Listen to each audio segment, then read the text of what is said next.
اے ایمان والو، انصاف پر قائم رہو اور اللہ کے لیے سچی گواہی دو، خواہ یہ تمہارے اپنے خلاف یا تمہارے ماں باپ اور رشتہ داروں کے خلاف ہی ہو۔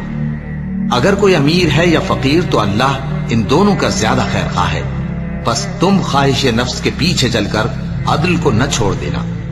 اگر تم لگی لپٹی بات کہو گے یا سچائی سے پہلو دہی کرو گے تو جان رکھو اللہ تمہارے سب کاموں سے واقف ہے۔ مومنو، اللہ پر اور اس کے رسول پر اور جو کتاب اس نے اپنے اس پیغمبر پر نازل کی ہے اور جو کتابیں اس سے پہلے نازل کی تھیں سب پر ایمان رکھو۔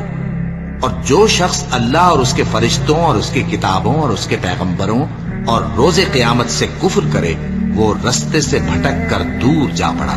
جو لوگ ایمان لائے پھر کافر ہو گئے، پھر ایمان لائے پھر کافر ہو گئے، پھر کفر میں بڑھتے گئے، ان کو اللہ نہ تو بخشے گا اور نہ انہیں سیدھا رستہ دکھائے گا۔ اے پیغمبر، منافقوں یعنی دو رخے لوگوں کو بشارت سنا دو کہ ان کے لیے دکھ دینے والا عذاب تیار ہے۔ وہ جو مومنوں کو چھوڑ کر کافروں کو دوست بناتے ہیں، کیا یہ ان کے ہاں عزت حاصل کرنی چاہتے ہیں؟ سو عزت تو سب اللہ ہی کی ہے۔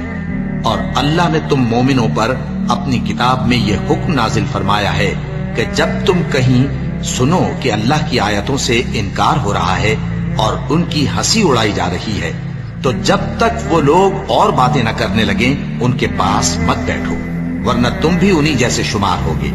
کچھ شک نہیں کہ اللہ منافقوں اور کافروں سب کو دوزخ میں اکٹھا کرنے والا ہے، جو تم کو دیکھتے رہتے ہیں۔ پھر اگر اللہ کی طرف سے تم کو فتح ملے تو کہتے ہیں کیا ہم تمہارے ساتھ نہ تھے؟ اور اگر کافروں کو فتح نصیب ہو تو ان سے کہتے ہیں کہ کیا ہم تم پر غالب نہیں تھے اور تم کو مسلمانوں کے ہاتھ سے بچایا نہیں؟ اب اللہ تم سب میں قیامت کے دن فیصلہ کر دے گا اور اللہ کافروں کو مومنوں پر ہرگز غلبہ نہیں دے گا۔